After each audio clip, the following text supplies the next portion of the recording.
second round, but I know it's Alex versus Corrupt. That is the first match. Alex versus Corrupt is the first match. I believe Corrupt is here. Got 2, 4, 6, 8, 10. So we are missing about 4 guys. I know they're still going to be entering. MST is there. I'm going to let him know that he's got to enter. There's, yeah, Scaralina. I don't believe that's who I wanted. Nope, that's not who I wanted. Let me see if I can see him in here. Bear with me, guys. And Corrupt is one of the new guys, I believe.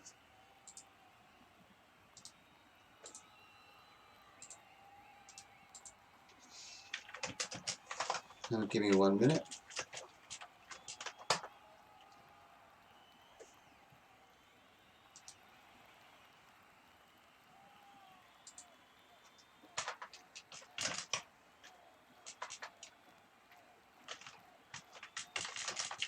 I'm going to give him 1 more minute, guys. Giving him 1 more minute to enter. And if he doesn't enter, I'm going to give Alex the bye. There's Phoenix. I did see him. He did message me not too long ago. And it would be ashamed if he's not here and he can't enter. There's Rotten. I know all the rest of them. That's very unfortunate that he's not there for this one. Oh, thank you. Yeah, I'm a fan of your Weaver plays, dude. Solo, whoop, whoop. I'm going to give him another 30 seconds, and unfortunately, well, it's fortunate for Alex, but unfortunate for Corrupt. I really wanted to see him in here. He was interested in fighting. I don't know if I can message him. Do I have him in here? I don't know if I added him. Maybe I can still find him all the way up in my whispers. That's not you. That's not you. That's not you. I think I just missed him.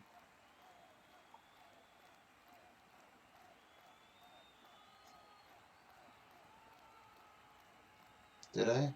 Did I get him? Yeah, I just missed him. I don't have him anymore. Looks like Alex is going to be getting the bye for this one, guys. We'll take a quick look at Alex's build. He's running Weaver on this one. Fire, Arcane, and Weaver. Classic what we see. He's actually running Sword, Focus, Smoldering with Energy, Balthazar with Sage Amulet, Illusion Reaper versus Space Pen. I don't know where these guys. Interesting. So we're going to be moving on to the next one. Alex gets by. I'm going to have to write at the same time into the map chats because not everyone's in the Twitch as well. Next match, Space Pen versus Illusion Reaper. Let's see if these gentlemen are here. I know Space Pen is not too far. Yeah, he's here in Hail the Mist. That's Haiku. Illusion Reaper, Mirage of. Is this Illusion Reaper? Let me take a quick look. Excellent. These are the first. This is our second match, and as I mentioned, guys, the first and second match usually are a little stumbly. Illusion Reaper sounds like a spooky name. Let's take a quick look. Oh, he's running on Zerker here. Core Mesmer, I believe. Is that Core Mesmer? Core Mesmer on Zerk. This is going to be interesting. Going against a Firebrand.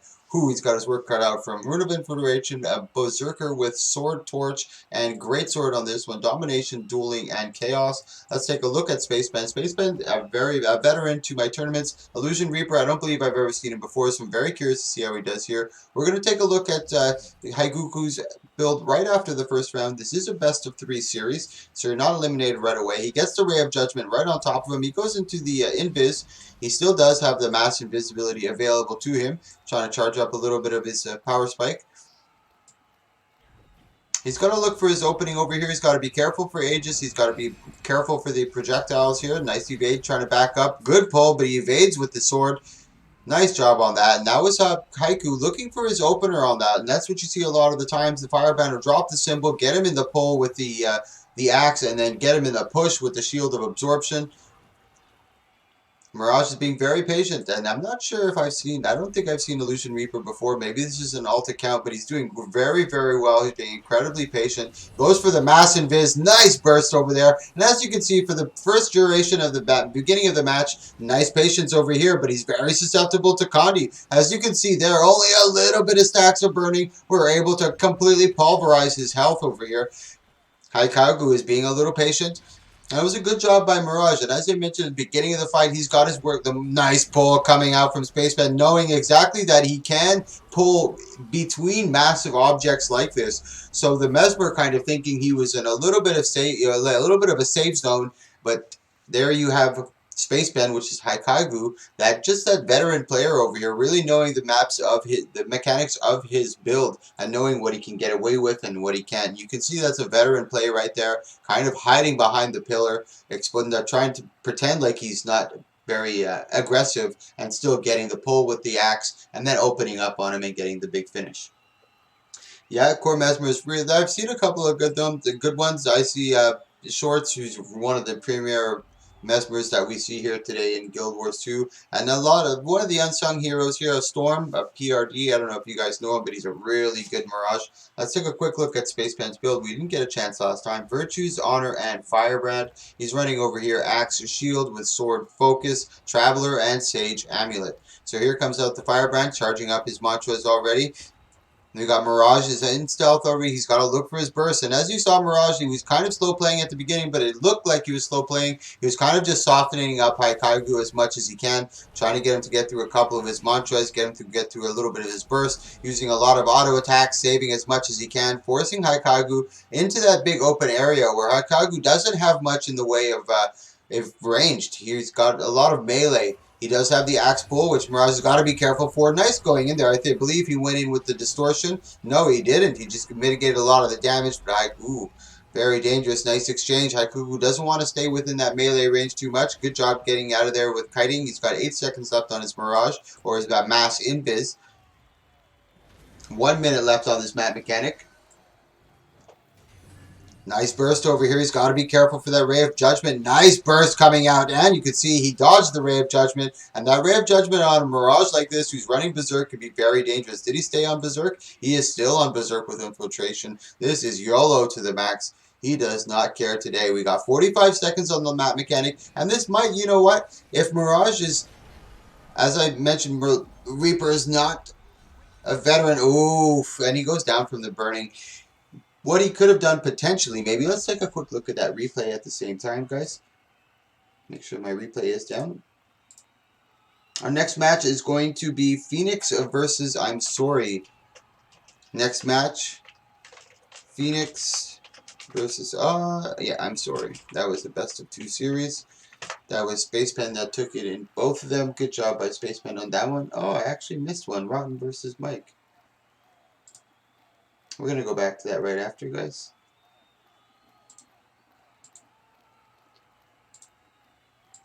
Give me 1 minute. I'm just reporting the scores here, and I did skip over one of my matches, which is me. We're going to go right back to that after this match coming up, which is Phoenix versus I'm Sorry. Both of them have entered. I'm Merp, I believe Merp Band. I believe we've seen him before. The Mirage of, no, this is not who I wanted. No.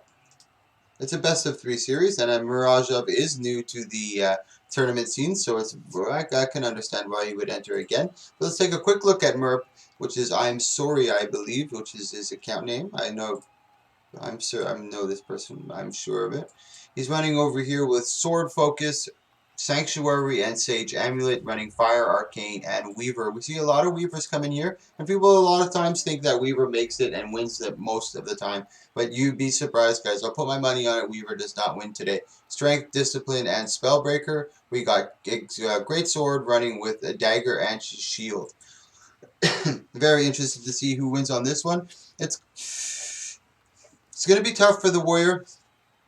When he gets into that melee range of the Ellie, that's where he does. That's the bread and butter for the Ellie over here. If he can mitigate a lot of that fire aura, get away from a lot of that fire damage, and counter really hard. Nice CC coming out from him. Breaks that CC really quick. Goes into the Bull's Charge. Is able to connect quite well. He gets a Twist of Fate off to mitigate that. Goes right to the quick block. And I like mending on Warriors over here. It's a really quick cooldown and a really big heal with peak performance on top of it and conditions removed. The burning is starting to do its magic over here. He's got to be careful as well with all the Condi cover that he could try to put on top of him.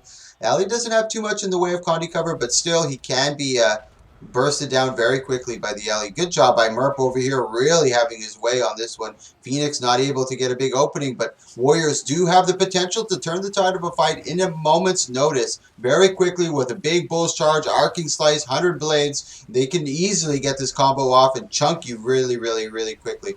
He's got the mending over here, and he's still holding on to Berserker over here. It might be a chance for him to do it. Nice CC from Merp over here. I think he's going to be taking this as his moment of opportunity to finish the duel. Let's take a quick look at that replay, guys. A really good job coming out from Merp. We're going to take another look at Phoenix June, and I believe Phoenix is another brand new person to the PV or my tournament scene, to be honest. So really glad to have you. Thank you so much for coming out, Phoenix. I do appreciate it, man. And Merp is one of the big boys in the PvP scene, so you got your work cut out for you. But so far, I think you're doing a really, really, really good job, all things considered. Let's take another quick look at Phoenix June over here. Is he running? Yeah, he's got Brawler's Recovery, which is help. I'm sure he's got Cleansing somewhere. No Cleansing over here. He's going YOLO. I think Cleansing would help just a little bit as well. He does have Shake It Off on this side. Frenzy for here. The Mending, I still like the Mending over the Signet, definitely. Take another look at Merp on this side. Sage with Sanctuary, your classic Weaver. So here we go into game 2.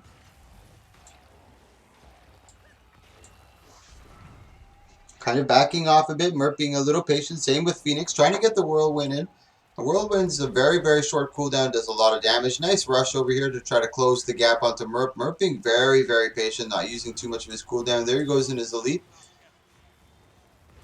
Trying to get the big burst off. Swirling Winds has been procced. Swirling Winds is not too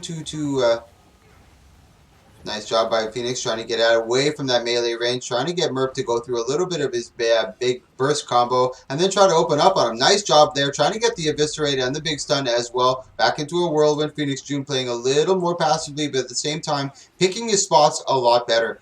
Good job over here, just kind of mitigating back. Merp being very patient, though. You can see he's just trying to soften him up, waiting for him to get him into that big CC. June's in a little bit of trouble. There you go. He tried to get him. Nice CC break over here. Nice rush to create that big distance. And like I always say, W sometimes is your best friend and your strongest utility. Just pushing that W to create that gap. Get a little bit of time on your cooldowns. Tries to get the Trailblaze over here. Trailblaze is really nice. It adds the cripple, allowing June to get a little more distance. He does get the mending back up. Bull's charge over here. Gets the swirly, the whirlwind on top, but he's just not able to capitalize. There's just so much barrier coming out from Merp. This is a really, really tough fight for June. As I mentioned, for him to really get his damage down, he's all melee over here. He doesn't have much in the way of projectile aside from that Trailblaze. And when he gets into that melee range, he's got to be ready for a heavy exchange and big Condi bombs coming from Merp. And Merp knows this. He's taking really good advantage, really poking and prodding, being patient. Phoenix June going in for a second engagement, being a little more patient. Here, for the first time, we're going to see the map mechanic, and this is why I love this map so much, guys. We're going to back out. What's happening here? There we go. Let me just back out a bit here. As you can see, the map mechanic has been involved, and this is a rectangular shaped arena. You can see the AoE right here is starting to encroach. There's a poison cloud over here of AoE, and there's a poison cloud over here of AoE. And they both come down kind of like a vice into the center of the arena, forcing the opponents closer and closer and closer. So just, I don't know, it builds this anticipation for me. I just really enjoy it. But that's Phoenix, or that's Merp that's going to be taking this one. We're going to be going into our next match, which is actually going to be Rotten versus Mike. Rotten versus Mike. I got to adjust these brackets really quick, guys. I believe that was Spaceman that take it in game 2. Quarterfinals are going to be really, really nice. I'm very excited to see that, and I'm very happy to have all the new guys that joined. I hope to see you guys back again. I definitely hope to see you guys get back again. Where a new patch is going to be coming up as well. I'm going to take a quick look at Pewrot so we can see his build. He's running with Axe, and a Great Sword, Leadership, and Paladine Amulet, Wilderness, Nature Magic, and Beast Mastery. I'm going to jump in here while I adjust these brackets at the same time. That's I'm sorry who got that. Fourth score.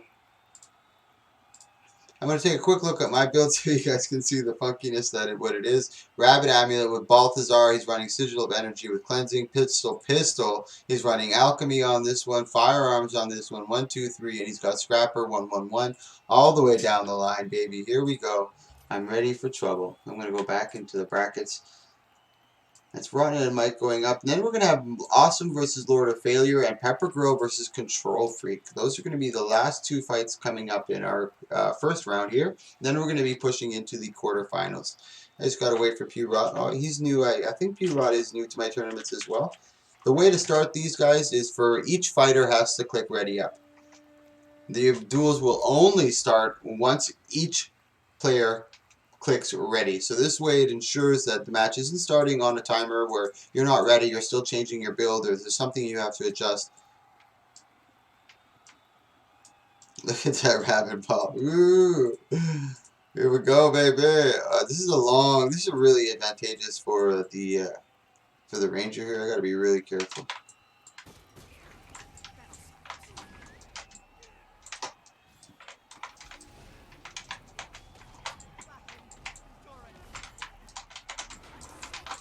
Aye.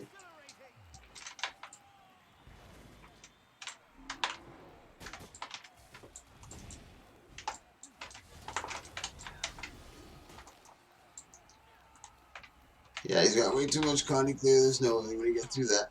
I'm a dead man. This doesn't look good for your hero, guys.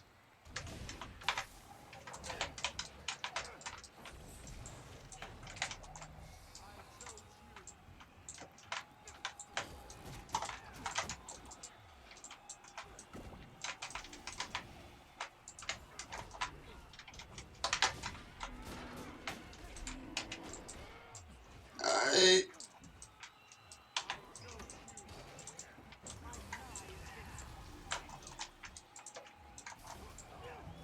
The no stun break really hurts. Alright, I got one last difference. Yeah, kill pet. Kill the pet. Kill the pet, he says. That's what I should have gone for. But you can see as I got close to killing the pet, P-Rot was really, really quick on swapping. And that's a big disadvantage for these rangers, is killing their pet. Once they're killing their pet, you kind of really gimp them, and they gotta kite away until the map mechanic actually comes, or when they can revive or get their pet back. I'm going to try it again this round. Kind of focus more on his pet. He had a lot of revive over here, or a lot of sustain, and a lot of Condi clear. And my main source of damage is from Condi. There's not too much Condi clear, Condi cover coming from this build. I mainly used it in World v World, and I just really like it. So here we go into game 2. I'm going to try to catch that pet really, really quick. And go into a quick stealth. There's only 45-second cooldown, so I'll be able to use it once or twice more after this.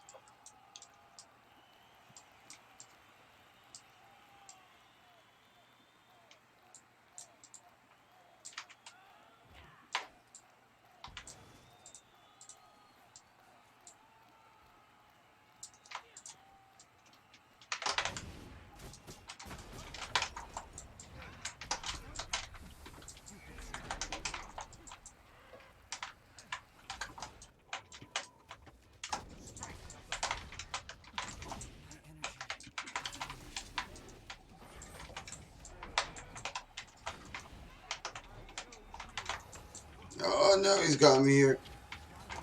Big trouble, little China, guys.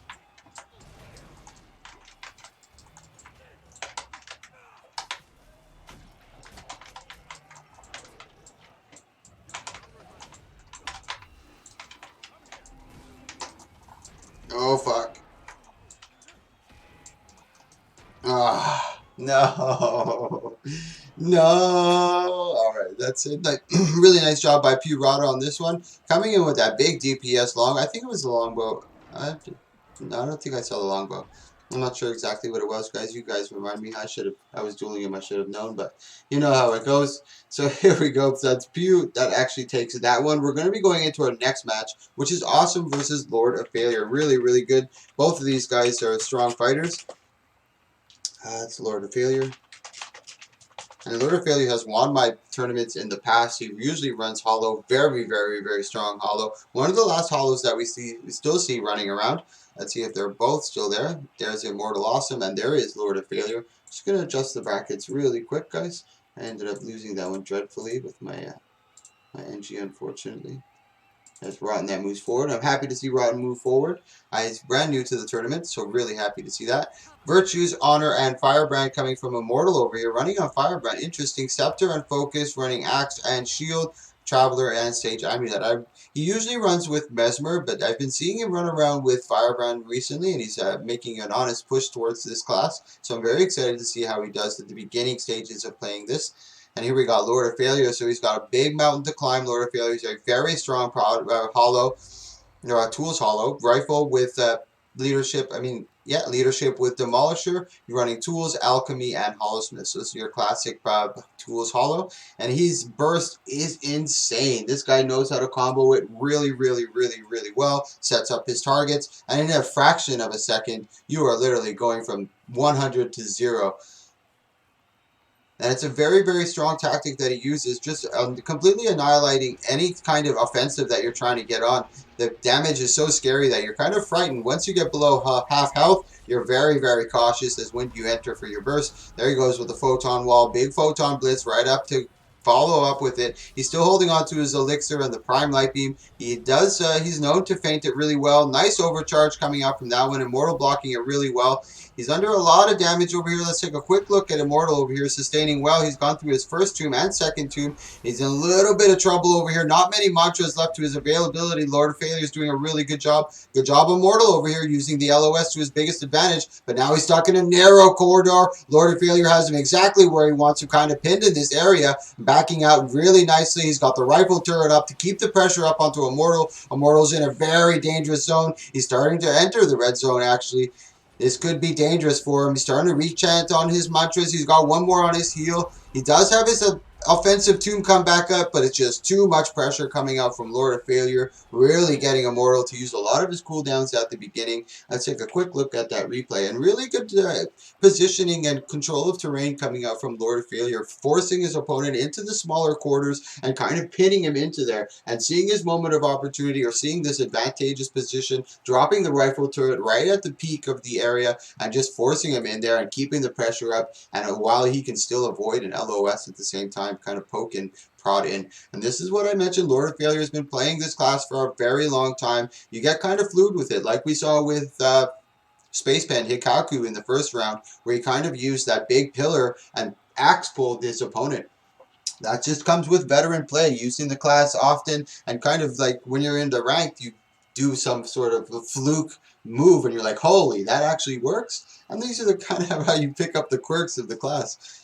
So here we go, Lord of Failure against the Immortal once more. They both have to ready up in order to start this match. Maybe he's making some slight changes. As I mentioned, you cannot change your 3 specs, but you can change all the traits inside. You can change your weapons, runes, sigils, amulets, and all that good stuff, as well as your utilities. So here we go into game 2. A lot of pressure now onto Immortal over here. He's got to try to use that LOS to his biggest advantage. Try to avoid the big triangular hallway as much as he can. Or the hallway, triangular hallway, just the hallway in general. Nice port coming out from Immortal on the sword too. Nice jump coming up from jump shot coming out from Lord of Failure to create that gap one more time. He tries to get the pull on him. Almost succeeds in that. That would have been really clutch. Would have been able to get some nice burst on him. Not sure what happened on that. A port back up and a port down. Was that the judge's intervention? No, save yourself. Lord of Failure at half health. A really good job by Immortal over here. You'd think he wouldn't really win this battle from the top tiers, considering he doesn't have that much range. I believe he's running. Has he got Scepter on the offhand, on the main hand? No, it's Axe over here. Very, very interesting. Axe Sword.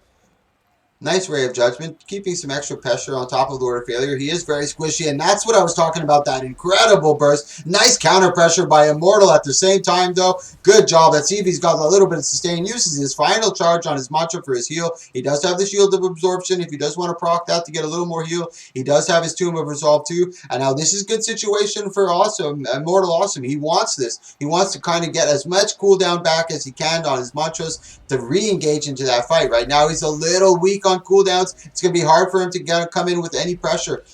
But at the same time, Lord of Failure is starting to regain as well. The cooldown refresh on Lord of Failure is much quicker. Nice overcharge shot. Nice just passive auto attacks coming out from Immortal. Keeping the pressure on, coming out from Lord, keeping the pressure on Immortal.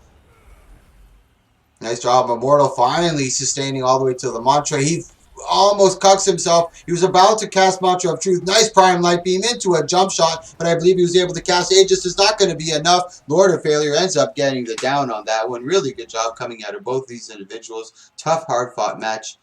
But as I mentioned, Lord of Failure is no slouch. He's won these tournaments in the past. I expect to see him in the semifinals. So I'm going to keep an eye on this guy for sure. There's a couple other guys in the first round. MST we haven't seen him fight, but he's one we want to watch. Lord of Failure. These next match coming up, Pepper Girl and Control Freak. Control Freak is another one we're going to want to watch. I'm curious to see who's going to dethrone Control Freak. I want to see Control Freak versus MST. I think that's going to be a very interesting match.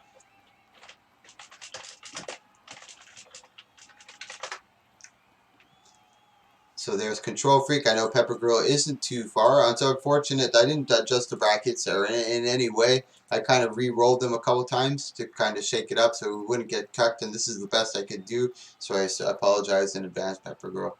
Sword Focus, and oh, you know what? Pepper Girl can still pull this out. Got a big mountain over here. Sanctuary and Sage Amulet, Fire Arcane, and Weaver. Ooh, we've got another Weaver. This is our third Weaver, I believe, of the tournament. This is our third Firebrand, I believe, of the tournament as well. Honor, Zeal, and a Firebrand in this one. I believe we saw the main hands. No, we did not. Axe, Shield with Scepter, Focus, running Revenant and Mender. We're going to watch Symbol Goddess, Control Freak. This is one of the premier with Firebrands, so one of the top players that we have in NA. One of the unsung heroes as well. We don't see them very often, but these are one of the individuals who can lay claim to defeating Team USA twice in the monthly AT. So really, really, really strong stuff coming out here from Control Freak. Very impressive. I'm very curious to see how they do in this week's monthly AT coming up on Saturday, guys. We also have a 2v2 on Saturday right after the monthly AT as well, so be ready for that. Sorry, I'm going to get back to the action, guys. We got Symbol Goddess over here versus Scarolina, which is Pepper Girl. She's doing a really good job, and this is Control Freak kind of bait Scarolina into using a lot of their cooldowns to kind of open up on them a little more. They're doing an impeccable job, though. Scarolina doing a very good job being patient on that Twist of Fate, only using it when they're really, really in peril or they kind of really needed to get out. Good job. Nice stun coming out from Symbol of Goddess. Going in with the Shield of Wrath as well. Trying to get that big immobilized. Just trying to drop that big symbol damage. Avoiding that CC. Does have one Twist of Fate left available to them. They got to be careful. Scarolina, I mean, the Goddess is really putting on the pressure onto them. Just not giving them any quarter here. Seeing that they're in the red zone. Heavy pressure. And that's exactly what you want to do to an Elementalist. They only have the heal from from every move that they do, and unfortunately Scarolina doesn't have that advantage anymore. They actually use Signet of Restoration out of desperation in order to kind of survive as long as they can, but they don't get any more heals from when they cast, and down goes Scarolina on this one. Symbol of Goddess gets the stomp. That's 1-0 for this series. This is going to be the last match in our first round, guys. Then we're going to be moving into the quarterfinals. Quarterfinals are going to get very spicy, man. I'm very excited to see who pulls away ahead into the semifinals. It's only 4 people that go into the semifinals, and they're all got to be really strong. Very, very, very curious. Semifinals are going to be badass, man. I'm very, very excited. And I do these often, so I kind of know these people, and I kind of see the history and how they progressed, and it's just exciting, some of these fights, to see, you know, they haven't fought in like 4 or 5 tournaments, and I want to see how they fight now, and especially with Control Freak, one of the top dogs, I want to see who can dethrone them, who can put the pressure down onto them. Really, really good. And then you can kind of see them if they're going to make a 5-man team, you know, if anybody who dethrones Symbol Goddess, let's see if they make a 5-man team. So we get 3 big, strong 5-man teams to take on Team USA. Hopefully that would be the day. The dynamic of PvP would change a bit when it isn't so daunted by Team USA just dominating everything. It's starting to seem that way. Team USA has never lost an AT, a monthly AT, and they've lost 2 in the past 2 months. Nice pull over here, but nice mitigation coming out from Scarolina. I believe she used Obsidian. No, still holding on to Obsidian Flesh as well. Really good patience coming out from Scarolina, but they got to really keep the pressure up onto Control Freak. As you can see, they're being very patient on most of their mantras, starting to get them to burn a little bit of it, but they're still patient. They have 2 of their tombs for all mitigation. And there's only real big Condi damage coming out from Scarolina. That's going to be the burning, and they don't have too much in the way of Condi cover, so it's going to be really hard for Scarolina to keep that Condi and make it stick onto Control Freak. But they're doing a good job of trying to pressure them. But as we can see, the mantra is being very patient. Once they get to one, they never ever have to charge them again. They just cycle through the others and wait. You can see they're just cycling through the weapon utilities as well. Scarolina's in a little bit of trouble. Doing a good job though. Valiant effort. Nice pressure onto Simple Goddess. Doing some nice break stuns as well, mitigating a lot of the big bursts. When you see the axe pulls coming out, Scarolina is doing a good job of mitigating or just stun breaking through that. But Control Freak's just a very dominating presence, constantly pressuring, and down goes Scarolina on this one. Now we're going to be going into the first round. Oh, did I report the score here? No, I did not. That's why.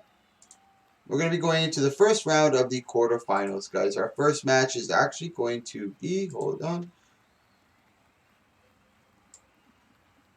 Ooh, Crisis versus Alex Goff. It's going to be Crisis versus Alex Goff. And Alex actually got the bye in the first round, and as well, Crisis got a bye in the first round. So these two individuals we have not seen in the tournament so far, so I'm curious to see. Yeah, that was pretty clutch.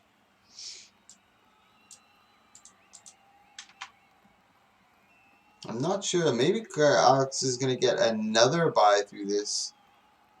Let's see if he's there. I'm going to let him know you're up. I'm going to go see if I can find Crisis inside the... Yeah, he's here. Yeah, he is here as well. So they're both here. Perfect. They're both here. So I'm going to let him know again in the map chat.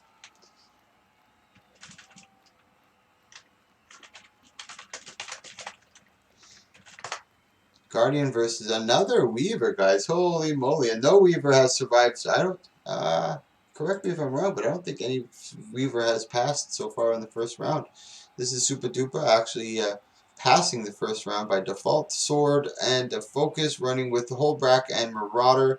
He's running over here with Hammer. Interesting. And Crisis is very strong and Guardian. He's played Guardian for a very long time. He's entered a lot of my tournaments. He does exceptionally well in his 2v2s with Vonage, Radiance, Valor, and Virtues on this one.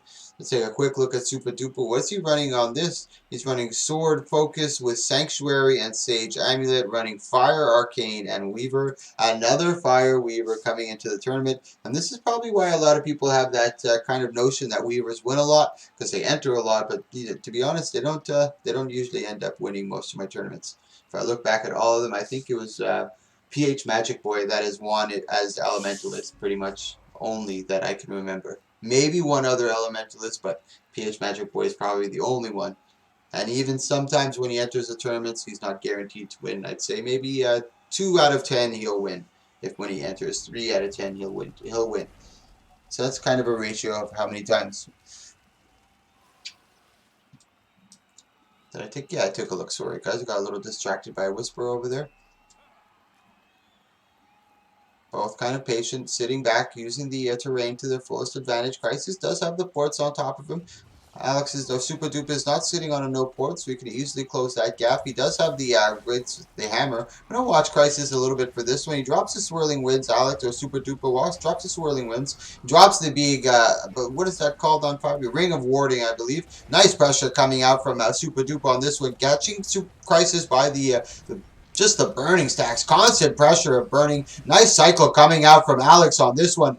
Just burning through all of Crisis' Condi clear. He does have smite conditions about to come up. There's more burning on top of him. Supa's doing an impeccable job of keeping that pressure. Supa takes big damage on that one. Crisis finally getting his bearings, finding his grooves on this one, getting that big hammer damage, ends up getting that cleave, and gets it down on Alex. Let's take a quick look at that replay, guys, while we wait.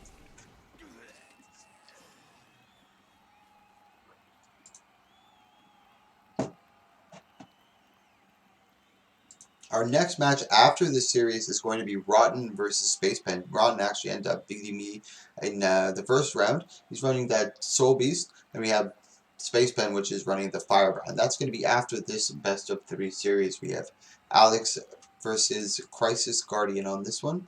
As we saw before, Alex is running on the Fire Weaver, Fire Arcane and Weaver, Sword Focus with Balthazar and Sage.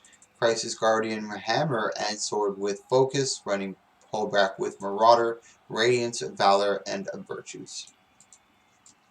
Waiting for both these gentlemen to ready up.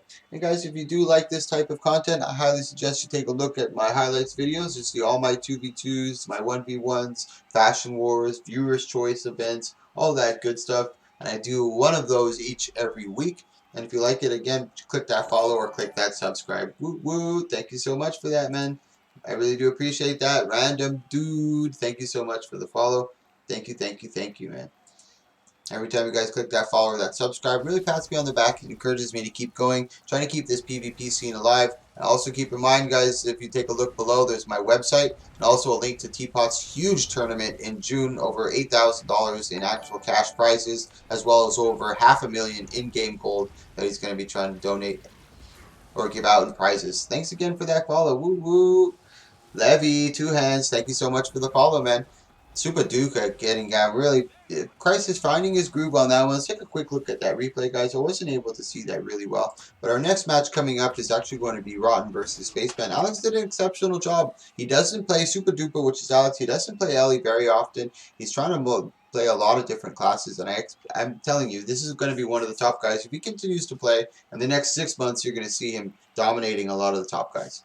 So now we have Spaceman versus Rotten. And Rotten's a new guy into the tournament. I'm always excited to see new guys enter into the tournament. It's like finding a diamond in the rough. You know, most of the time the new guys aren't that great. They just want to try it out and just have some fun, get to know the community, see what it's like. And those are always good. But every so often, man, there's this random guy I've never seen before. He just completely comes in, takes the scene by storm, dominates the scene. We had 1 or 2 guys like that in the past that do that. Let's see if Rotten's going to be another one over here. He's running with the Wilderness, Nature Magic, and Beast Mastery. He's running with Axe, excuse me. I thought it was Longbow Axe, Greatsword, but it's Axe, Greatsword. I should have remembered. He was throwing those axes in my face the first round. Rune of Leadership with Paladine. Let's take a look at Spaceman, another premier Firebrand. Been playing Firebrand a long time. Axe, Shield, Sword, Focus. One of the guys I've seen at the beginning at one of my first tournaments, and to see him now is very impeccable, very good in performance. Traveler with Sage Amulet. We'll take another look at that after. Shield of Wrath to try to mitigate. Tries another nice, clever move coming out from Spaceman on this one, which is Hakagu. Getting that big axe pull, dropping the symbols, getting the pressure down, and mitigating any damage that he can do, as well as using the steps as well to kind of make it annoying for the pet to get to him and trace him. Kind of just constantly cycling through those stairs so the pet can't catch him. You can see it as he constantly forces the reset.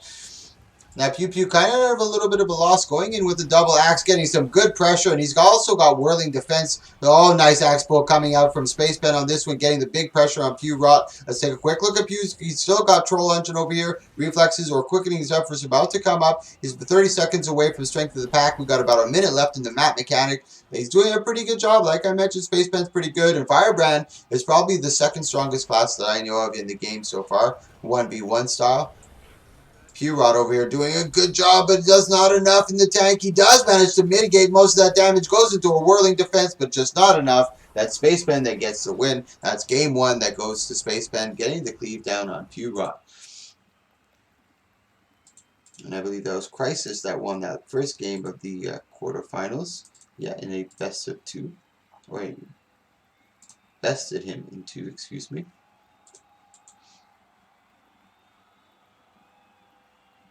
Ooh. Our next match after this one is going to be a good one as well. MST versus I'm Sorry. MST is, well, I'll explain that a little more when we get up to that fight card. Now, we still got Alex versus, or no, Rotten versus Hikaku. Rotten does have, Pew Rot does have a chance here to come back. He has a good feel for his opponent, and that's one of the main reasons I like best of 3.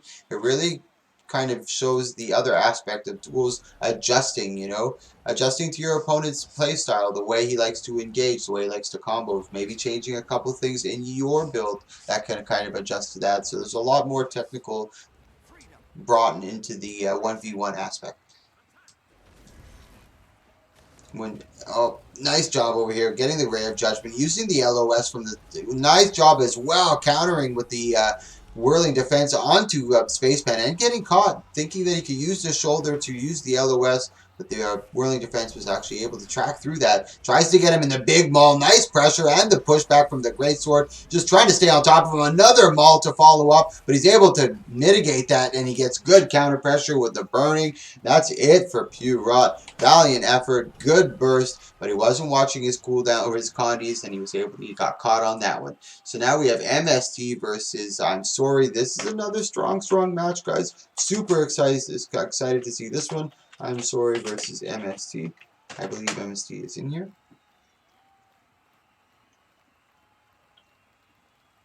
Yeah, that's exactly what it was, Levy. He wasn't. Purot was more looking for that big burst combo with the maul than he was keeping an eye on his burning. And Spaceman took advantage of that, took a little bit of a brunt of the damage. Maybe he was even baiting, keeping his health low. Maybe I doubt that, but it's possible, especially when you get to higher tier. You'll see a lot of opponents, they'll keep their health down to kind of keep the opponent kind of complacent and just dump a bunch of damage. And then when they're ready to really kind of turn and burn, they'll heal back up and come back at him. So this is going to be one of the best matches that we're going to see in this tournament as well. This is another top match here. We got Great Sword with Dagger and Shield, Strength and Demolisher. He's running Strength, Discipline, and Spellbreaker. One of the strongest players that I know of. He multi-classes a lot, does really well. Fire, Arcane, and Weaver. He's got his work cut out for him on this one, though. Merp is very strong. So is MSD. MSD was our last winner for the 1v1, our last week's winner. This is the individual I was talking about that came in a storm, dominated, and then went in a hiatus. Finally came back last week, and as soon as he came back, he won the tournament. So I'm curious to see how he does on this one. You can see the dodge jumping right across, tries to get the shield bash, is not able to connect. Good cleanse on the burning. He knows he's in a little bit of trouble, mitigates, gets right out of dodge.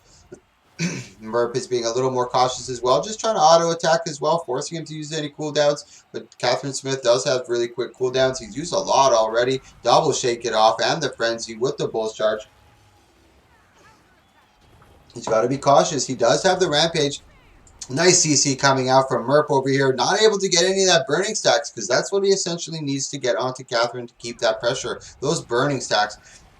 I think Catherine's in a little bit of trouble here. He's not able to get much offensive onto Merp over here. I think he's got to run for his money. Merp's doing an excellent job over here. He's forced into the rampage, and I think it's just out of desperation. Nice CC chain. He actually gets some good combo over here, getting some counter pressure, gets the rock throw. He's able to mitigate that back onto him. But now Merp is a little bit of trouble here. He's used a lot of cooldowns.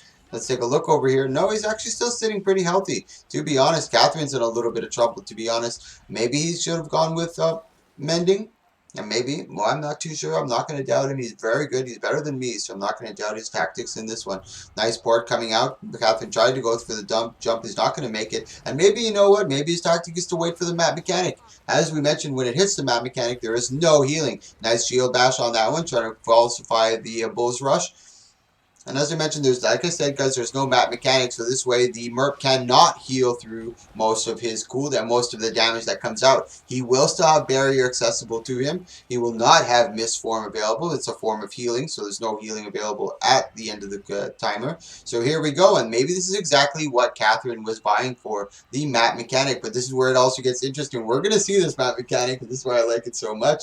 And positioning is going to be key when these two AoEs start to come in. You're going to start to see them encroach onto each other, guys. I'm just going to back up over here.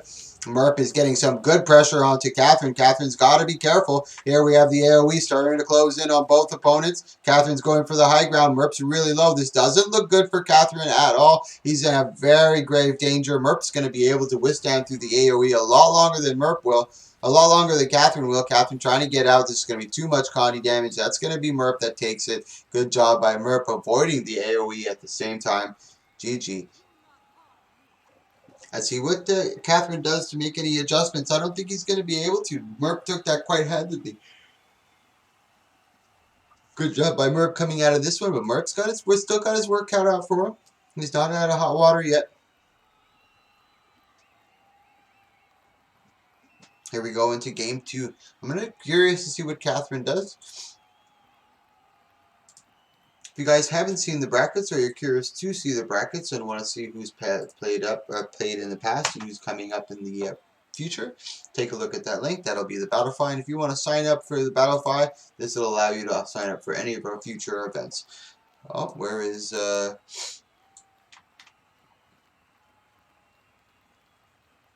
There's Catherine Smith, so waiting for Catherine. Catherine has entered. Let's see if they made any major changes. Still with Demolisher and Strength on this one. No cleansing on either. Going with Annulment, Revocation, Intelligence, and Agility. Still Strength, Discipline, and Spellbreaker. I don't think Merc made any changes. He did really, really exceptional on that one. Very, very impressive stuff. Like superb Weaver play.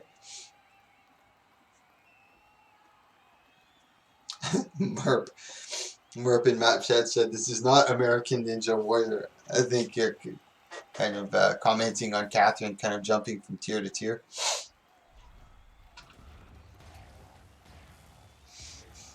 Now let's see if Catherine takes a more of aggressive stance, or he's going to try for the same tactic and go for that. Nice job by Merp over here, but getting kind of cucked on the steps over there, not able to stay right on the same pathing as Catherine. Catherine kind of using that distance as much as he can. Going down into engage him on here. Gets the 100 plates. Tries to get the whirlwind. Forcing the twist of fate. And that's what Catherine needs to do. Force the twist of fates from Merc.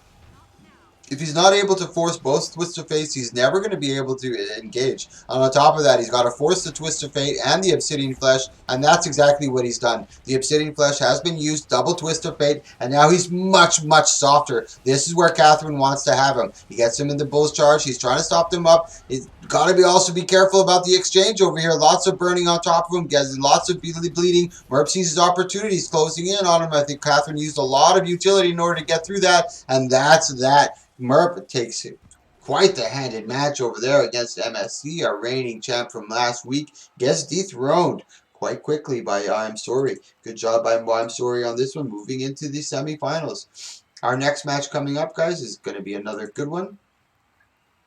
This one is going to be Lord of Failure versus Control Freak. This is going to be awesome, guys. These guys have duked it out before in the past, in the finals as well, Control Freak and Lord of Failure. So this is going to be Lord of Failure's chance to get his redemption on this one. Lord of Failure, there he is. He has entered. These are both top-tier players right here. Control Freak is, I would give Control Freak a little more edge on this one, especially playing Firebrand, Tools, Alchemy, and Hollowsmith. Hollowsmith did get some nerfs, so not nearly as impressive as it used to be, but Lord of Failure still makes it look like it's a cream of the crop over here. Rune of Leadership, Demolisher on this one. Let's take a quick look at Symbol Goddess. Running Axe, Shield, Scepter, Focus, Revenant with Menders. Got Honor, Zeal, and Firebrand. We're going to watch Control Freak for this first round on this one, guys. It's a best of 3 series.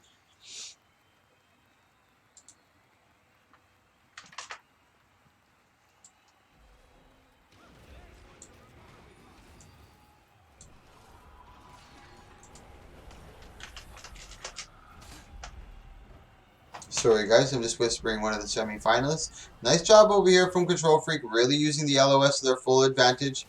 And this map isn't ideal, guys, but I like to give it some love from time to time. Like once a month or twice a month, I'll try to use the... Sorry guys, try to use an odd match.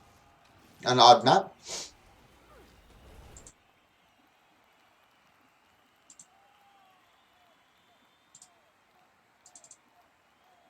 Sorry guys, just one of the participants. I'm still whispering over here. Good sustain coming out from here from Lord of Failure, mitigating a lot of that damage. And nice job by Symbol Goddess over there. As you can see, they put the anti-projectile over top of Lord of Failure so they couldn't hit Symbol Goddess. Nice job. Just having a ranged war over here. Nice pirate shipping over there. Good job by Lord of Failure. And that's what I mean by that big daddy burst over there out of nowhere. Completely melting Symbol Brand or Control Freak's health on that one, and still Control Freak only forced into Tomb of Courage once. Got a lot of their mantras still available to them. Shield of Absorption, beautiful pull over here, not able to capitalize on it. We got 30 seconds left in this map mechanic.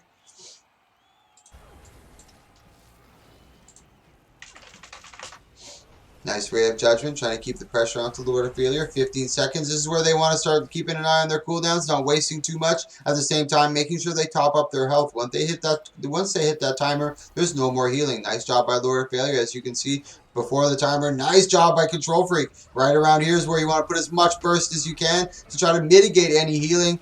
Nice prime light beam onto Simple to Goddess over here. Good exchange coming out of both these individuals. We got 49 to 39%. Lord of Failure has a little bit of advantage. He tries to get the overcharge with the Photon Blitz. Not able to connect here. This is going to be a little bit of a precarious situation. He's sitting on the knuckle of the steps there, allowing Control Freak to close the gap. Now we got the AoE starting to encroach on both of them. Goes for the jump shot. Symbol Goddess sees it from a mile away. Is able to mitigate that really quickly. Now here comes the AoE. They got to be very careful. Symbol Goddess is a little bit of trouble. They got to either choose to stay on the top or the bottom before the AoE comes and blocks their path of entering up. This is going to come down to the wire, 33% to 18. I think the advantage will go to Control Freak. Nice job by Control Freak, dropping the Symbol Lord of Failure, trying to survive on this one. He ends up going down and sustaining. Lord of Failure gets the game. Ooh, Lord. Wow, wee wah.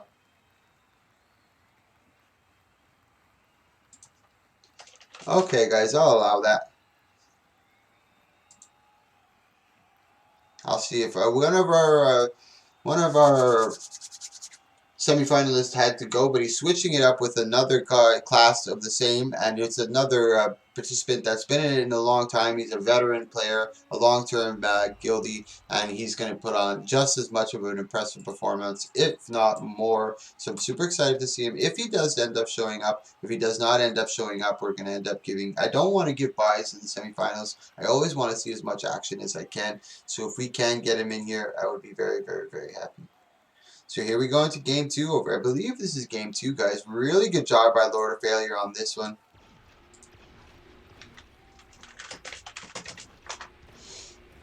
So we do have the substitute for the semifinals. It's Firebrand and Firebrand, so there's not much changes. And Sorum, it's Sorum. I got the cat out of the bag there. But a really, really strong Firebrand. Very curious to see how well he does. So I think we're going to have Weavers and Firebrands in the end. And in my experience, it's usually the Firebrands that take it. Lord of Failure is in a little bit of trouble. Nice Ray of Judgment over there. And Ray of Judgment can be very deadly, just keeping that pressure. Nice job by just using that terrain to the fullest extent from Lord of Failure. And like I said, that W key, just kiting as much as he can, tries to get the overcharge. The Control Freak notices that right away, mitigates that. Another Ray of Judgment right on the heels of Lord of Failure. He's not able to get any counter pressure, and Control Freak says, oh no, you know what, I'm not losing again. We're turning on the jets here. No more messing around. Heavy pressure. Lord of Failure is really on his heels. Nice counter over here, getting the big overcharge, but not able to keep it up over there. Control Freak, like the Terminator, just gets nailed with the overcharge, stun breaks, and just keeps moving forward like a man possessed. Holy moly. Really, really going for blood over here. But Lord of Failure finding his groove over here, really sustaining through it. Now, Control Freak's got to be a little bit careful here. Going through a little bit of their cooldowns. Actually, no, still very patient on their mantras. Just got their heal mantra right back up. We got 24 seconds left to this mad mechanic. Good engage coming out from both of them over here. Nice pull from Control Freak. Good job. This is going to be dangerous. Tries to get the Prime Light Beam just to try to shake off Control Freak just a little bit. Symbol Goddess really going ham. Nice combo over there. Getting a little bit of that static discharge on top of it. Good burst onto Symbol Goddess over here. Can he finish? Symbol Goddess out of desperation. Just clutching onto that pillar just to get that LOS. This is a clutch match. And Lord of Failure ends up taking out Symbol Goddess. Unprecedented. Holy shit. Guys, I did not see that coming, but we did see these two in the finals last time, and Lord of Failure, like I said, wanted his revenge. He was aching for this rematch, and he did get it today. He took full opportunity of it, and boy, was it stunning. Holy shit, I'm going to be keeping that one, boys. Lord of Failure eliminating Control Freak. Once again, Control Freak, thank you so much for participating. One of the top dogs and premier firebrands that we have in the tournament. So always a pleasure to see that type of quality of player come into these tournaments. So now we have Sorum versus Crisis. This is going to be Core Guard versus Firebrand. Sorum versus Crisis. There's Crisis Guard. There's Sorum. I don't think they're going to have any qualms with this. So Sorum here is running Zeal, Honor, and Firebrand. He's also running with Axe, Shield with Sword, Focus, Centaur with Amender's Amulet. Really well played coming out from the Lord of Failure on that one. Really getting himself out of hot water a couple times. Baiting really well. Jumping over the terrain exceptionally well, like just impressive performance all around. Radiance, Valor, and Virtues on this one. He's running again with his hammer, sword, focus with Root of the Lynx and Marauder's Amulet. Crisis Guardian has been playing this Guardian for a long time. He's always tweaking with it, trying different things, but I think he always goes back to the hammer that he loves. I think he's running with Molnir or whatever it's called. Yeah, Molnir, one of my favorite hammers, selling on the auction house, I believe, for 500. I hold Fashion Wars too, guys, so if I see really cool items, I'm like, oh, I know that piece. I want it so bad. I kind of like going for the unique things, not the typical legendaries that you see. You know, something a little more unique and rarely sought after, or rarely seen, excuse me. Crisis over here, using a little bit of Zealot's defense, trying to mitigate any entrance that Sora might have tried to enter onto him with. Great choice of words again from your shoutcaster. Crisis Guardian, just mitigating. Nice pull coming out from Soraman with the Shield of Wrath up, mitigating any counter pressure that Crisis may have had, allowing him to go through his combo quite swiftly. Tries to get the Shield of Absorption, does not connect with the Aegis being up on Crisis. Good job again, getting that nice pull from his Tomb 3, Tomb 1. Trying to get that little bit of that extra burning. Crisis in a little bit of trouble. He still has renewed focus, but once renewed is used, he knows he's just as able to get that renewed off. This is bad news over him, but Storm at the same time is taking a lot of pressure. He switches over to Hammer. He does have the Ring of Warding over here. Is he going to be able to connect with it? He tries to lay it down, but he's not able to connect with it. Storm taking full advantage of that slow cast time on the Ring of Warding. He does have Smite. Judges coming up for that extra little bit of heal. He does pop it. No, not enough. Good job coming out from Crisis on that one. Let's take a quick look at that. Kind of hoping the Core Guard will win this tourney. I won't doubt it, Levy. He does have the strength to do it. He's very, very, very, very tough competitor. He's been in them in the past. He does much better. Not saying he does, not that he does bad in 1v1s, but he usually really shines in 2v2s. That's where I see his forte is. When he's in a 2v2 situation, he rarely plays Guardian really well. Just the kiting and the picking and choosing his moments, baiting really well. He's always gone very far in them. He has been in a hiatus as well. He's been in the past 2 or 3 of my tournaments. I just ran out of water, guys. Give me 1 minute. I'm just going to run and get some water. Once again, guys, thank you so much for watching. I really do appreciate it. Take a look at my highlights. Click that follow. Click that subscribe.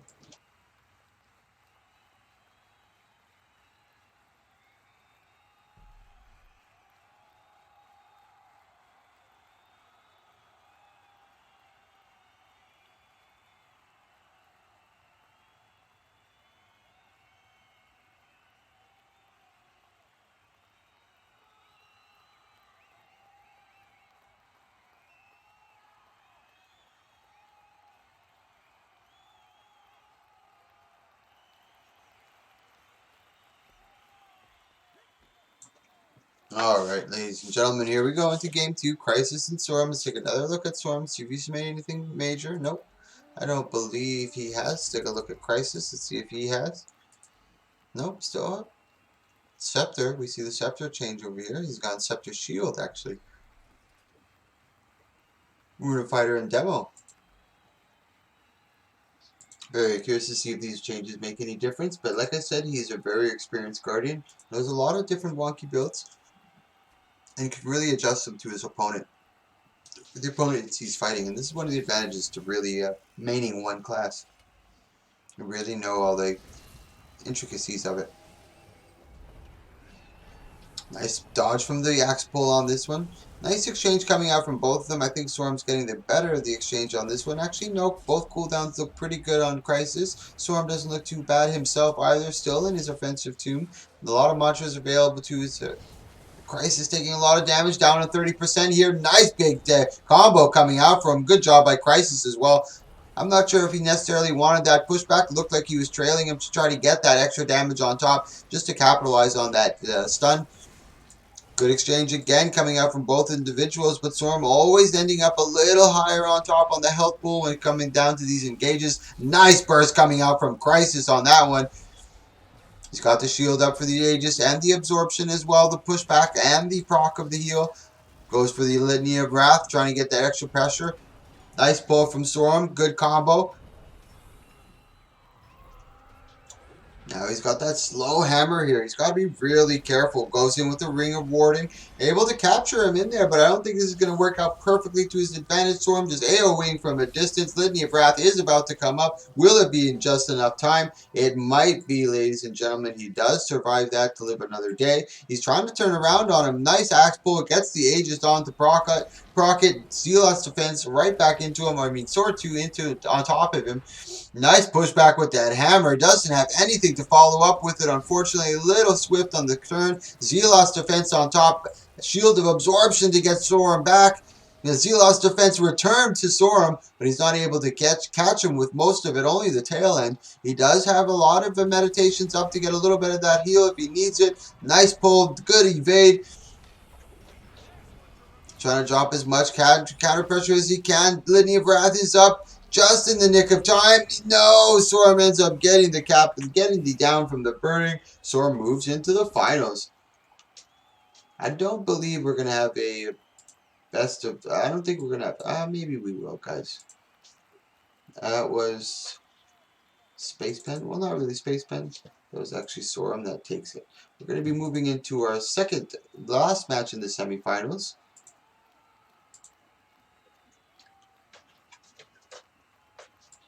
Versus I'm Sorry versus Lord of Failure. This is going to be another tough match. I'm Sorry versus Lord of Failure.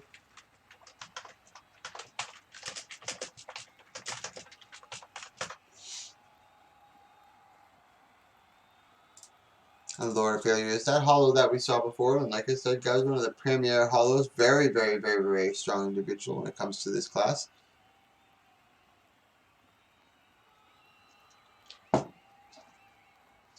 Running Tools, Alchemy, and Hollowsmith on this one. He's got Rifle with Leadership and Demolisher. We're running with Sword Focus, Sanctuary, and Sage Amulet. He's running here Fire, Arcane, and Weaver.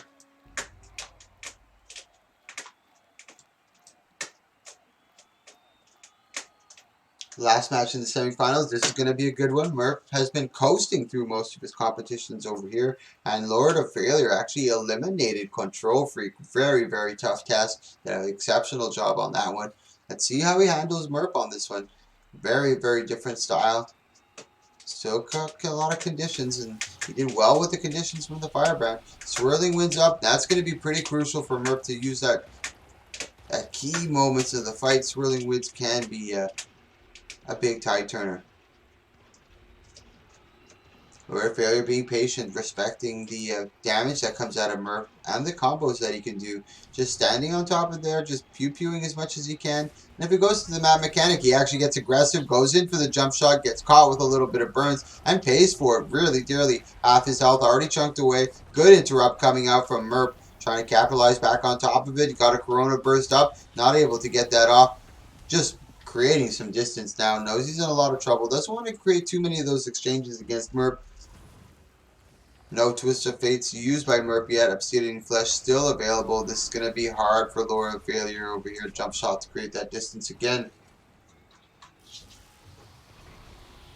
Yeah, it is crazy. I think because it's a small heal. Maybe there was a lot of burning. The tick, so the burning took it on top. I don't know. Maybe he just didn't get it in time. There is a slight delay to the second passive heal, like kind of.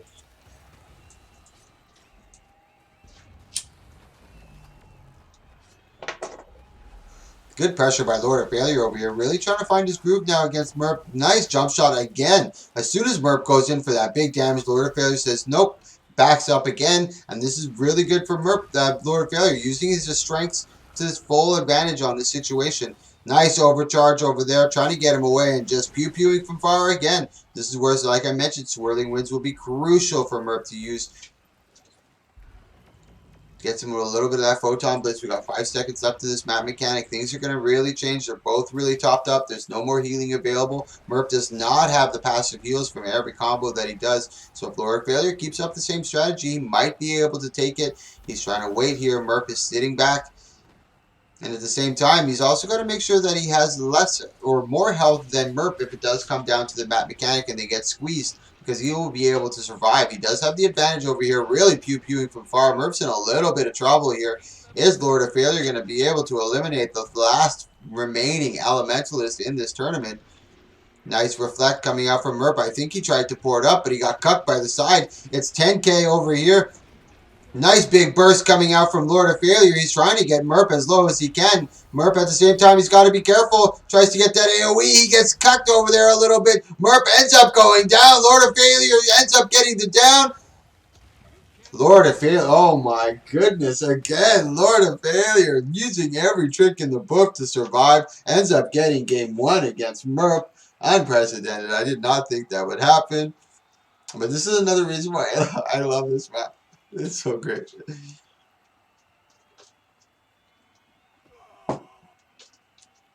Here we go into game 2.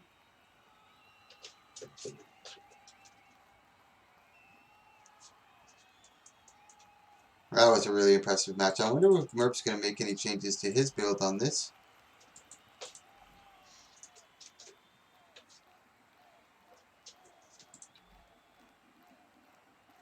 Nothing too crazy. Still running Sanctuary and Sage.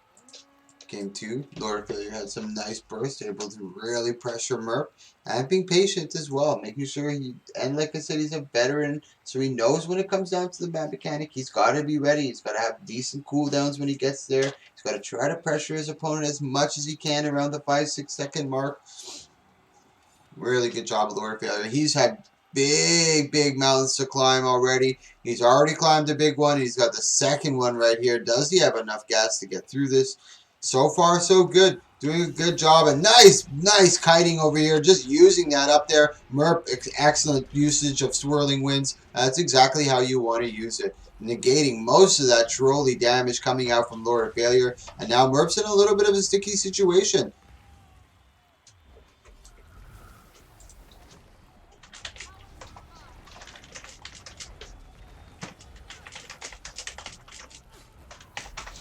Nice exchange coming out from both of them. Sorry, guys, I was whispering one of the participants.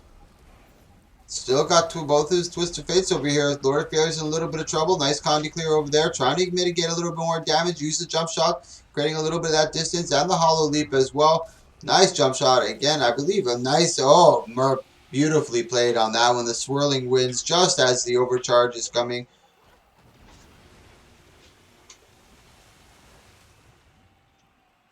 This one's probably going to go to the map mechanic and down to the wire like it did before. Merp barely. I mean, now Lord Failure barely getting the win. That could have gone any way, man. To be honest, someone had to win. And then just so happened to be Lord of Failure on that one. Nice, he's going in with the photon wall over here. Merp is trying to counter pressure back on top of him. Good exchange between both of them. Lord of Failure is trying to create that gap. Gets the shockwave to kind of pressure Merp back, but Merp is not afraid. Going back in. Great placement of swirling winds again. Beautiful stun combo coming out from Merp over here. Lord of Failure CCing out. Hollow leaping back on top. Big pressure coming on Lord of Failure. He's able to CC or clear most of that off. He's kiting away on this one. Let's take a quick look over here. Let me just make sure. Yep. Lord of Failure does know the rules and abiding by them very well. Thank you, sir. Now here we go. Map mechanic has been engaged. Lord of Failure is in a good position over here. Merp's in big trouble. He's in big trouble over here. He's got to get some pressure down onto Lord of Failure. He doesn't want to be sitting at 58%. Maybe he can use the double twist of fate at the end to kind of cuck him. Let's see if he's trying that. He does have 2 twists of fate. Merp might have a trick left in his... It might have some tricks over here. Lord of Failure going in for the exchange here. Maybe he does understand that Merp might be going for that because Lord of Failure is not running with an Elixir S to be able to survive that. Good job by Merp over here. Nice reflect to get the passive damage back onto Lord of Failure. He almost just killed himself. He gets him in the overcharge. Merp is mitigating most of that. This is bad news for Merp over here for Lord of Failure. Tries to get the jump shot. Not able to do it. Oh my goodness. Beautiful play coming out from Merp on that one. Baiting Lord of Failure into just getting him with the static discharge and the big damage, and then just reflecting it back into Lord of Failure's face, using his own projectiles because Merp doesn't have much in the way of projectile, and using the only thing he has, Lord of Failure's projectiles, against him. Beautiful tactic coming out, and great Just awareness, really good awareness coming out from Merp. Just top tier play coming out from both of these individuals all around. And I did not expect anything less than a game 3. This is our last match in our semifinals. This isn't even the finals yet, guys. I would have been very happy if this was the finals. But the finals is going to be even better. We have Storm going into the finals and the winner of this moving in there as well. So Lord of Failure versus Merp. This is game 3. Both of them going down to the mat mechanic, just down to the wire. Really good combos, and it literally every move counts in this situation right here. As you can see, even when it came down to the wire, that one reflect made all the difference. A couple differences in health will make the difference when it comes down to that mat mechanic, saving a little bit of utility. Merp over here kind of standing back, trying to bait Lord of Failure. And again, now you can see here, good adjustment by Lord of Failure, being a little more cautious. And maybe this is what Merp wants to create from Lord of Failure, punishing him for the big burst. So making him a little more cautious. So when he does go in for that big burst, he doesn't use everything right away. And maybe allowing Merp to survive a little longer. Nice overcharge on that one, creating that distance. And that's what Merp Lord of Failure wanted. Just that distance to kind of get some cooldowns back. They're sustaining once again. Merp's got a little bit. No, he's used a lot of his cooldowns, but as always with Hollow and with Ellie, their cooldowns are quite short. So windows of opportunity to get them down are very small. Nice exchange from both these individuals. Good CC from Merp. And now Lord of Failure, knowing that he wasn't too close, not too fearful, not using anything to break that in fear of big damage. 45 seconds left in this map mechanic, and I'm sure it's going to be going into it once again. Lord of Failure going for the jump shot, creating that distance, and you can see jump shot is very, very, very, very strong. Woo woo, PC distance. Thank you so much for the bits. As you can see, Lord of Failure, you can use jump shot passively and defensively and offensively. You can see him here using it most of the game defensively, just to create distance, close gaps, jump to the other side. Very, very well executed by Lord of Failure. Good exchange coming out of both of these individuals over here. We got 10 seconds left on the map mechanic. Lord of Failure is not going to be able to heal. Merp getting some good pressure onto Lord. This could be the end of it. Merp might be taking it. Lord of Failure has got using everything out of desperation over here, cutting as much as he can. He cannot heal after this. Good CC from Merp, and that's it from Lord of Failure. Ooh, Lord. Let's take a look at that replay here, guys. So that's going to be I'm Sorry moving into the finals. First time I see I'm Sorry in my tournaments, but I'm sure he's got another account. This is probably a Smurf account. He plays as someone else. But it's always a pleasure to see him in here. Quality, quality, quality Weaver play. Now we have Sorum versus Merp. Oh, no, actually we have Crisis versus a Lord of Failure in game 3. Sorry, guys.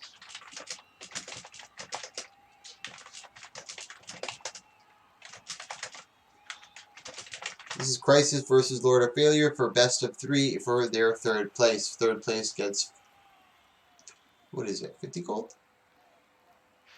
No, third place gets 25 gold. Second place gets, how did I break it up, guys? Let me take a look at this bracket one more time. Gosh darn it.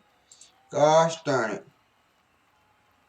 Rules, details, prizes. Yeah, that's how I did. 200 gold to first place, 75 gold to second place, 25 gold to third place. Those are the breaks, guys. So third place will get 25 gold. This is Lord of Failure and Crisis Garden battling it out for third place. Both of them did very, very stellar performances. Radiance, Valor, and Virtues still running with that Sword Focus, Great Sword, Lynx, and Marauder. Take a look at Lord of Failure running that classic Tools Hollow.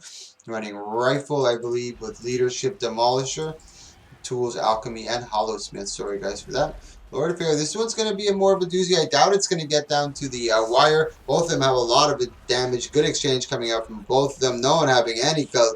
God, just so fast. Really, really good job. And I like to see these good old-fashioned slobber knockers. One of my favorite.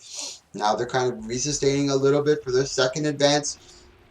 Lord of Failure using that to his full advantage. Crisis using the port to close the gap. And this is the same thing that Lord of Failure's got to be careful for. Nice burst coming out of Lord of Failure, but at the same time, nice re-engage. He gets him in the overcharge a little bit off the wall, just auto-attacking as much as he can. Double dodges on top of him, and he gets it down, but Lord of Failure is still really low. Good job from both these individuals. Let's take another look at that replay. That was really nice. An exciting match to watch.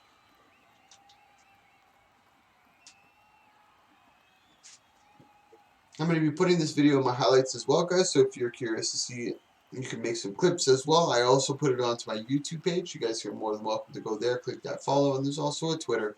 Just trying to get as much publicity out to the gaming world as much as we can. Let them know that Guild Wars 2 is still alive and kicking really well. And you guys should definitely take a look at Teapot. Oh, these are other streamers I highly recommend you guys check out. And Teapot is running a huge PvP tournament in June after the big patch. It's going to be 5v5. He's raising over $7,000 in cash prizes for the winners and over $500,000 gold in in-game gold for the winners as well. So it's going to be really huge. One of the biggest buzzes that we've had in PvP for a long time. So I'm super excited for this. You guys start your training right now. Lord of Failure in a little bit of trouble. Lawrence's Guardian coming in pretty hard on this one. Photon Wall has been procced. Once again, Lord of Failure knowing when it's time to make his exit. Doesn't get the net charge or the net shot. Nice exchange, getting the big heal, and he ends up taking him down. Let's take a quick look at that replay. That's Lord of Failure gets the 25 gold. Thank you so much, guys. Now it's the finals. This is what we've been waiting for, boys. Sorum.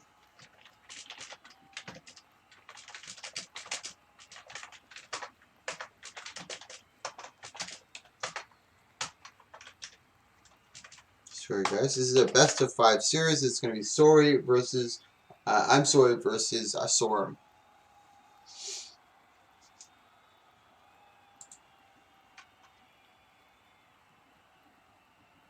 There, Merpand and Sorum.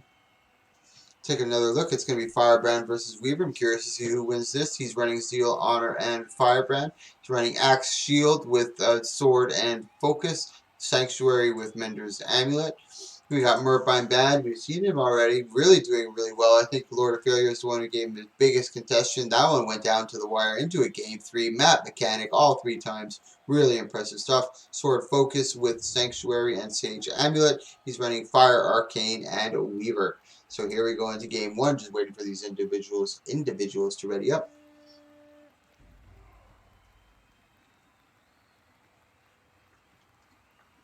Sorum giving him the big salute.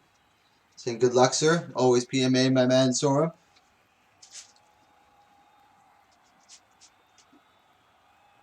Curious to see how Sorum does. He's a little colder here. He hasn't been in this tournament the entire duration. He came in as a substitute near the end. He's being patient here. Sorum casting his mantras up. Let's see how he does over here as he ports up, as you're running with intervention. And I know he's got the sword. He's actually full mantra, so he doesn't have too many ports here. He's really got to make sure. It's going to be tough over here. He does use sword too. He does have the axe out. Tries to get the pull shield to absorption up. Big symbol. Merp knows it and sees it coming from a mile away. This is going to be tough, and I'm sure it's going to go to the map mechanic. Another one where it's decided by that. Nice exchange coming out of both these individuals. And this is more of like a softening phase. These guys are just too bunky. Nice. Sorum's in a lot of trouble here, taking a lot of burn damage. But he has a lot of sustain. Ooh, he actually's gone through all of his tunes over here. Let's take a quick look at Merp. Merp doing a good job. Actually, no, he's gone through his 2 Twist of Fates. One of them is about to come off cooldown. He does have the Obsidian Flesh. He does cast right into it. Sorum still looking kind of healthy. Zal has 2 of his major healing tombs and sustain tune. Waiting for his 2 mantras to come back. Ow, my cat just scratched me in the neck. Ow, cat. What are you doing? Sorum over here. Good damage over here. He's just getting his mantra. I'm going to get you, you little bastard. Mantra's finally cast his second mantra off on top of him. She wants my attention. She's coming onto the desk now. Okay, babe, come here. Good exchange coming out of both these individuals. Good pull coming out from Sorum on this one. This one's going to go into the map mechanic for sure. So I'm making sure that he has a lot of his tune lore. He's got to be careful. He hasn't used too many of his mantras before the timer comes up. We got 5 seconds left, and Merp doing an exceptional job trying to keep the pressure. But good pull coming from the axe from Sorum. This is going to be another doozy. Merp really, really having to fight for these. Good exchange. Storm coming in now, waiting a little bit longer. Not being able to connect over there, kind of getting cucked a little bit, not getting a good exchange. Ooh, this could be dangerous for Storm.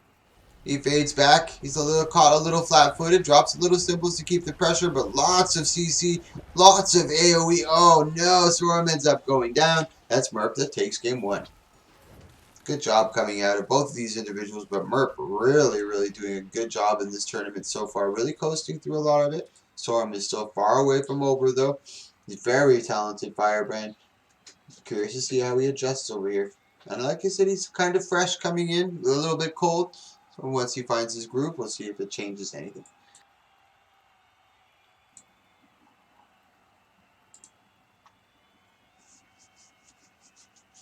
This is a best of 5 series, and this is our finals, guys. Merp versus Sorum.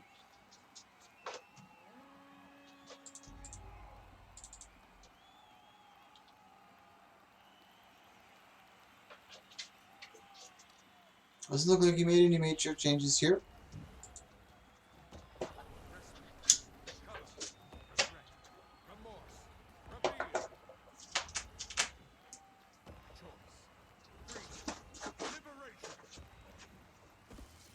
This is probably going to go into the map mechanic again. Both of them kind of passing. Nope, Storm actually going in really quick with the sword too, trying to engage, maybe forcing him into a little bit of cooldown. Nope, still Merp being very patient, knowing that there's not too much damage going down. His health isn't coming down. He's not seeing too much animation. Patient, not using most of his or anything really. Nice job getting through the Shield of Wrath. Storm just trying to counter pressure as much as he can, dropping symbols in his wake.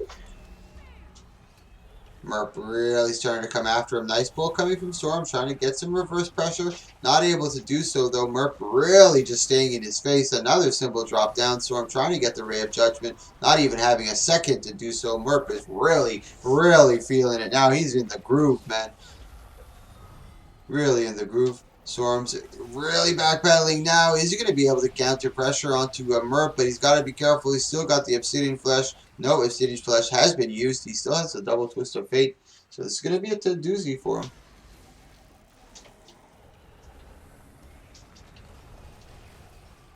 Let's see if Storm can survive. He does have a lot of stacks of burning over here. Very dangerous. He does have the resistance up at the same time. Just in the nick of time to get his cooldown for his cleanse back. He does do so, managing to get a couple Twist of Fates. Nice combos out onto Merp over here, completely turning it down round 180. Smelling a little bit of blood, trying to get that big finish. Merp resustaining very, very, very quickly, but using a little bit of utility at the same time. You got 15 seconds. That's where you want to start looking at your cooldowns, right around the 5-6. Put damage onto your opponent. Tries to get the axe pull, doesn't connect on him. Merp just kind of kiting down. Merp has been here before a few times, 3 times in his last match, to be quite clear. Again, coming down to the wire. I think this is going to be forced to the map mechanic again. Both of them forcing this. Storm looking a little worse for wear here. He's not going to be able to survive if he's not able to put pressure down onto Merp. It doesn't look good. That's Merp that takes game 2. Moving into game 3 is a do-or-die situation for Storm on this one. He's got to make it he's got to put everything in this one, guys. I don't know why I'm so tired today. I just don't feel like I have the same energy as I normally do, guys, so I apologize in advance. Take a nice little nap after this. It was actually a busy day. Big news too. The building in front of me, actually, it's like I live in the heart of Montreal, and there's a 4-story apartment building. It actually caught on fire today. The whole roof collapsed in. Quite the scene. The firefighters were fighting it for 4 or 5 hours. Insane.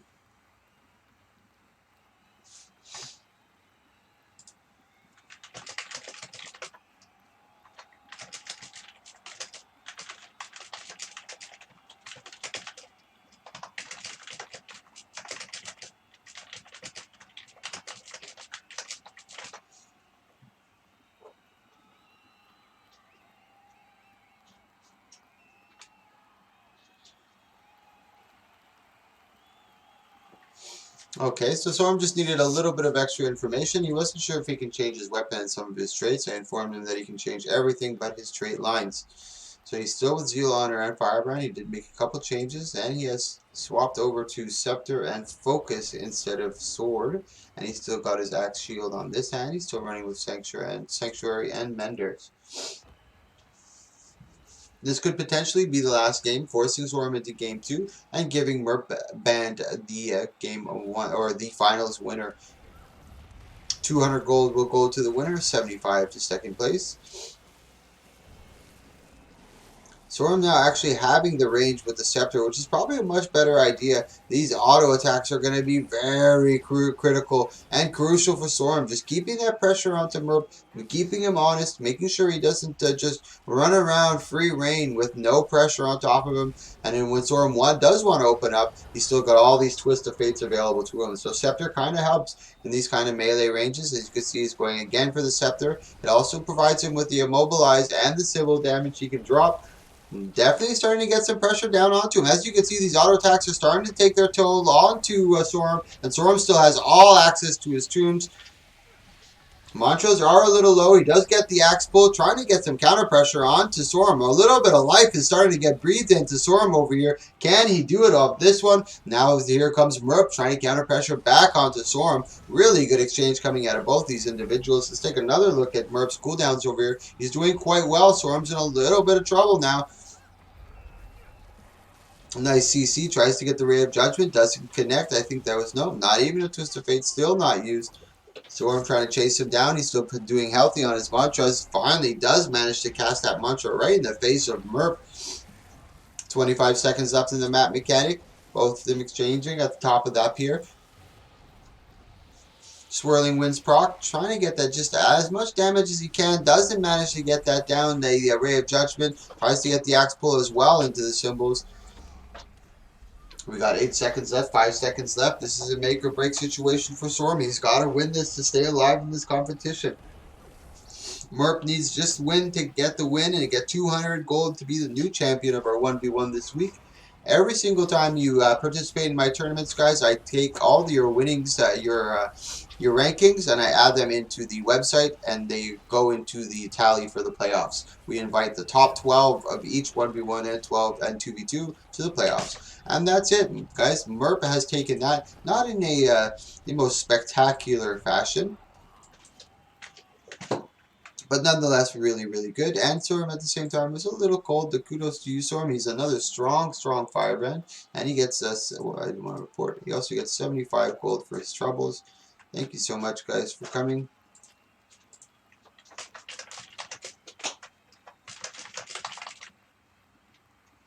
And thanks everybody in the, thanks for coming, guys. Really, really impressive stuff. I'm going to be putting this into my Twitch chat later, my Twitch highlights videos, guys, so you can take a look at that.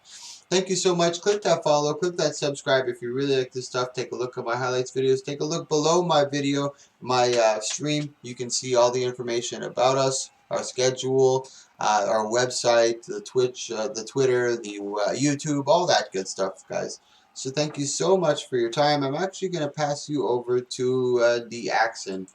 He's another Guild Wars 2. We've had a lot of Guild Wars 2 streamers starting to pop out, and a lot of old guys coming back. We have Chafe coming back to stream Guild Wars 2 on a much more regular basis, and I think this is all due to Teapot's big tournament coming in June, which is going to be really, really big, stirring up a lot of commotion and bringing back a lot of the old guys to be a little more competitive. So thanks again, guys, for all your support. I really do appreciate it. That was a great tourney today. Thursdays were always slow for me.